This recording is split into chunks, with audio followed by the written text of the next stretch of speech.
मेरे सभी दोस्तों को मेरा नमस्कार, जय हिंद और सत श्री अकाल। दोस्तों, आज के वीडियो में भी हम राजस्थानी कला का भाग 4 लेकर आए हैं, जिसमें आप सभी का स्वागत है। आज के वीडियो में पहला प्रश्न है, राजपूत पेंटिंग शीर्षक से 1916 में किसने पुस्तक लिखी? या प्रश्न ये भी पूछ सकते हैं कि राजपूत पेंटिंग नामक शीर्षक की पुस्तक 1916 में किसके द्वारा लिखी गई? ऑप्शन है जय सिंह नीरज, राय कृष्णदास, वाचस्पति गौरेला और आनंद कुमार स्वामी। तो दोस्तों, राजपूत पेंटिंग नामक पुस्तक जो है वो आनंद कुमार स्वामी द्वारा लिखी गई। किसके द्वारा? आनंद कुमार स्वामी द्वारा।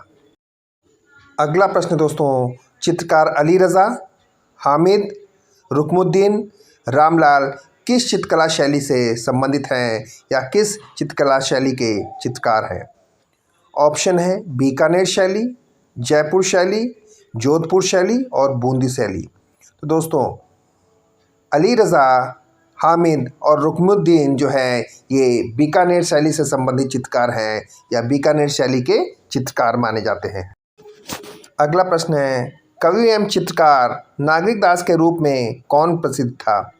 या प्रश्न इस प्रकार से भी पूछ सकते हैं कि कौन सा शासक, राजा या महाराज नागरिक दास के रूप में कविता लिखता था एवं चित्रकारी भी करता था?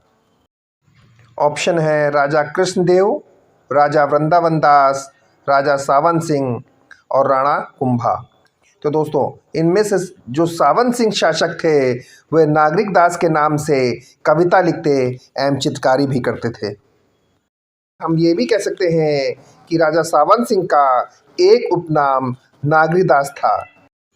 अगला प्रश्न दोस्तों, किस शासक के काल को कोटा स्कूल की चित्र शैली का उत्कृष्ट काल माना जा सकता है?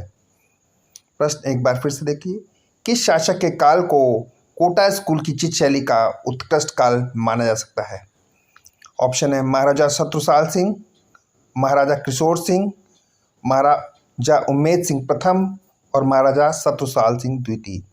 तो दोस्तों, इनमें से महाराजा उम्मेद सिंह के काल को कोटा स्कूल चित्र शैली का उत्कृष्ट काल माना जाता है। प्रश्न है, चित्रकार जो अपने आदमकद व्यक्ति चित्रों के लिए जाना जाता है? या प्रश्न ये भी पूछ सकते हैं, उस प्रसिद्ध कलाकार का नाम बताइए जो अपने आदमकद व्यक्ति चित्रों के लिए प्रसिद्ध है। ऑप्शन है जयपुर का साहिब राम, किशनगढ़ का निहाल चंद, बीकानेर का अहमद अली और मेवाड़ का साहिबदीन। तो दोस्तों, जयपुर के जो साहिब राम कलाकार हैं या जयपुर का साहिब राम कलाकार अपने आदमकद व्यक्ति चित्रों के लिए जाना जाता है। कौन जाना जाता है? जयपुर का साहिब राम कलाकार अपने आदमकद व्यक्ति चित्रों के लिए जाने जाते हैं। अगला प्रश्न है, बीकानेर चित्र शैली में किस बीकानेर शासक के समय उस्ता परिवारों ने हिंदू कथाओं का आधार मानकर बहुत से चित्र बनाए?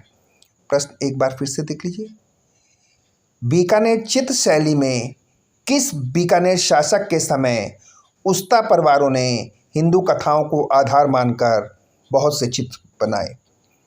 ऑप्शन है कर्ण सिंह, राय सिंह, अनूप सिंह और जैत सिंह।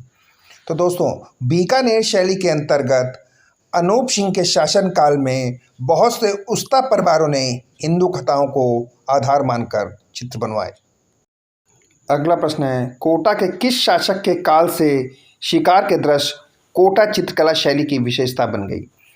या प्रश्न ये भी पूछा सकता है कि किस महाराजा या राजा के समय कोटा के शिकार चित्र कोटा शैली की विशेषता बन गई? ऑप्शन है राव माधो सिंह, राजा उम्मेद सिंह, राजा राम सिंह और महाराजा भीम सिंह। तो दोस्तों, राजा उम्मेद सिंह के समय जो है कोटा शैली में शिकार के दृश्य कोटा शैली की विशेषता बन गई। किसके समय? महाराजा या राजा उम्मेद सिंह के समय। अगला प्रश्न है, जयपुर चित्रकला शैली की विशेष प्रगति किस शासक के शासककाल को माना जाता है? या प्रश्न ये भी पूछ सकते हैं कि जयपुर चित्रकला शैली की विशेष प्रगति किसके शासनकाल में हुई? ऑप्शन है सवाई जय सिंह, सवाई ईश्वरी सिंह, सवाई राम सिंह और सवाई प्रताप सिंह। तो दोस्तों, सवाई प्रताप सिंह के समय जयपुर चित्रकला शैली की विशेष प्रगति हुई।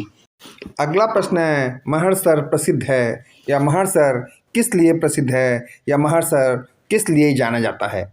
ये तीनों ही प्रकार से दोस्तों प्रश्न पूछे जा सकते हैं। ऑप्शन है सोने की चित्रकारी के लिए, चित्रों की अधिकता के लिए, प्राकृतिक चित्रण की विशेषता के लिए और शिकार चित्रों के लिए। तो दोस्तों, जो महरसर है वो सोने की चित्रकारी के लिए जाना जाता है। किसके लिए जाना जाता है? सोने की चित्रकारी के लिए। अगला प्रश्न है, नूर मोहम्मद राजपूताने के किस राज का प्रमुख चित्रकार था। यह प्रश्न ये भी पूछा जा सकता है कि नूर मोहम्मद किस शैली का चित्रकार था। बीकानेर शैली, जोधपुर शैली, जयपुर शैली और कोटा शैली। तो दोस्तों, जो नूर मोहम्मद चित्रकार था वो कोटा शैली का प्रमुख चित्रकार था। किसका प्रमुख चित्रकार था? कोटा शैली का प्रमुख चित्रकार नूर मोहम्मद था।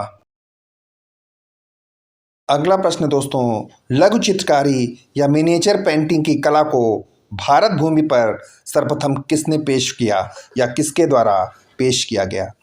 प्रश्न ऑप्शन है तुगलकों द्वारा, मुगलों द्वारा, राजपूतों द्वारा और अरबों द्वारा। तो भारत भूमि पर सर्वप्रथम मुगलों द्वारा मिनिएचर पेंटिंग को पेश किया गया। किसके द्वारा? मुगलों द्वारा भारत में सर्वप्रथम मिनिएचर पेंटिंग को पेश किया गया।